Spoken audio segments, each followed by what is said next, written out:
गुरु से मिलना कभी बेकार नहीं जाता है। मैं अपने शिव से मिल के आ रही हूं। आज मेरा उनसे परिणय हो गया। मैंने उनके गले में बरमाला डाल दी।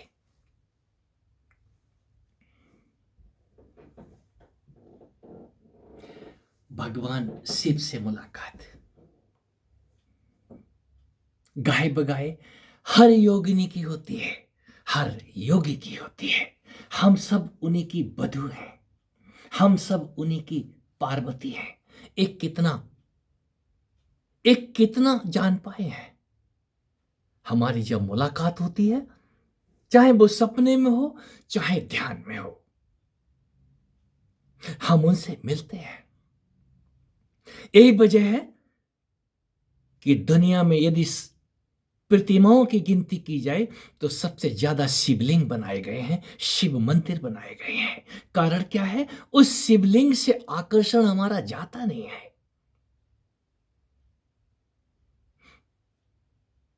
मैं अपने शिव से जब से मिली हूं, जहां जहां शिवलिंग देखती हूं तहां तहां उनको चूमने को और पकड़ के बैठे रहने को मन करता है। ऐसा होता है, ऐसा हुआ है। मैं भी उनमें से एक हूं। वो तरासते ही तब है जब आप भोगों से ऊब जाते हैं। हमने कन्हैया के आगे 56 भोग रखे थे, वो सारे चट कर गया।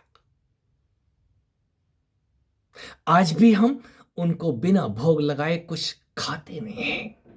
और बात हम करते हैं भोगों से दूर रहो। भोग तो आपको बर्बाद कर देंगे, भोग तो आपको भोग डालेंगे। कोई भोगी ही कालांतर में योगी होता है। कोई भोगों से जरा ऊब तो जाए। कोई भोगों से ऊबता है, और जब वो ऊबता है तो इस संसार में धर्म युद्ध की बात करता है, धर्म की बात करता है, ध्यान की बात करता है। हे अर्जुन, तू योगी हो। मैं योग की बात करता हूं, ध्यान की बात करता हूं। पहले तो भोग की बात करता हूं। तुम पहले भोगों को खा खा के जरा उकता तो जाओ। तुम खाना भी चाहते हो और बचे रहना भी चाहते हो। कहीं मेरा ब्रह्मचर्य ना नष्ट हो जाए, कहीं मेरा ध्यान ना टूट जाए, कहीं मेरा व्रत न खंडित हो जाए। ये तो होंगे। कब तक बचाए रखोगे? कोई ना कोई मेनका, कोई ना कोई रंभा उर्वशी आकर के आपके उस शिवलिंग को चूम लेगी। शिव जी कहीं भागते नहीं है। मेरे ऊपर भांग धतूरे क्यों चढ़ा रही हो? ये भग क्यों चढ़ा रही हो? क्या जरूरत है? इसको चढ़ाए बिना शिव जी से परिणय नहीं होता। कोई भांग और धतूरे उस शिवलिंग के ऊपर चढ़ाता नहीं है, पूरा ही चढ़ जाता है। और जब उनका प्राकट्य होता है तुम्हारे इस तन के अंदर, उस महाभोग की दशा में, तब वो आपको तराशना शुरू करते हैं। शिवालय में नाग रहता है। हम उस नाग से यदा कदा आमने सामने हो जाते हैं, और जैसे ही हम पूजन के लिए आगे बढ़ते हैं तो नाग उस शिवलिंग से बाहर हट जाता है। आपके अंदर भी वो नाग नाग नहीं है। यदि आप पुरुष हैं तो वो नागिन है। इस शिवलिंग से वो सदा ही चिपकी हुई है।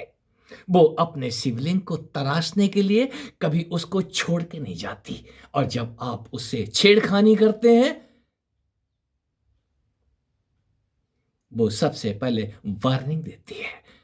आपकी सांसें गर्म हो जाएंगी, आपके अंदर उत्तेजना आ सकती है, क्रोध आ सकता है। मैं अभी काम की बात नहीं कर रहा। लोग चिढ़ते हैं, आप तो काम की बात करते हैं। मैं अब क्रोध की बात करता हूं। आपको क्रोध आएगा, यदि आप उस काम को बचाने में कामयाब हो गए तो क्रोधी होंगे, क्रोधी हो जाएंगे। कारण क्या है? ओ नागिन से यारी कोई कोई करता है। ओए नागिन, वो नागिन से हम कितना परिचित हुए हैं। ओ नागिन गलवाएं डाले बैठी है अपने शिवलिंग के चारों तरफ। आप ही वो शिवलिंग है। आपका तन जरा शिवलिंगवत ध्यान तो करे। वो चारों तरफ से बाहें डालने के लिए आतुर रहती है। क्यों? उसका शिवालय। तू छोड़ना मत। यदि मृत्यु यम भी तेरे दरवाजे पे खड़े हों, तुझे लेने आए, तो इस शिवलिंग को छोड़ मत देना, इस शरीर को छोड़ मत देना। तू शरीर को पकड़े रहना, और पकड़ना आपके बस में है। ध्यान क्या है? आपको पकड़ना ही तो सिखाता है। तो ध्यान में अपना ध्यान कर। इस तन रूपी शिवलिंग को जरा पकड़ के देख। बद्ध पद्मासन आपको शिवलिंग बत बैठना सिखा देंगे। पहले ध्यान आ तो जाए, पहले आसन सध तो जाए। ये ध्यान अपने आप उतरता है। जब आप शिव ध्यान करते हैं, भगवान विष्णु का ध्यान करते हैं, किसी का भी ध्यान करते हैं, वो जिसका आप ध्यान कर रहे हैं वो आपका ध्यान करने लग जाता है। और एक दिन आपके अंदर अंगड़ाइयां लेता है, आपको तराशना शुरू करता है, फालतू कचरा हटाएगा। हमारे विचार नहीं जाते हैं, ये छोड़ के भाग जाएंगे। आप जाने की बात करते हो। जितने सगे संबंधी पाले बैठे हो अंदर, चाहे वो राक्षस हैं चाहे वो देवता हैं, सबके सब छोड़ के भागेंगे और फिर बारी बारी से आपको दंडवत प्रणाम करेंगे। भगवान बुद्ध, यदि कहानियां ही पढ़ी हैं तो बुद्ध के जीवन में घटनाएं घटती हैं। वो मारा कौन है? वो काल आकर के प्रकट हुआ, परीक्षा ली, और बाद में सारे देवताओं ने उनको प्रणाम किया। यस, पहले तो राक्षस ही आएंगे, वो काल ही आएगा, फिर देवता आपको प्रणाम करने आएंगे। क्यों आएंगे? कुछ तो है यारो। पहले इस पत्थर को जरा तराशने दो। वो योग माया इस शिवलिंग को तराश के रख देती है, और जब शिवलिंग तैयार हो जाता है तो नाग उसके ऊपर शेषवत छाया करता है। आप चाहे जल चढ़ाओ या ना चढ़ाओ, फिर गंगा और यमुना ये आपकी आंखें आपके स्तन के ऊपर जलाभिषेक करती हैं, जैसा मैंने जाना।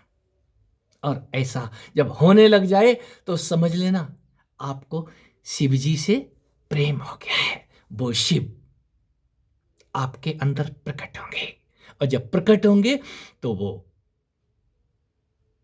विष्णु से मिला देंगे। ये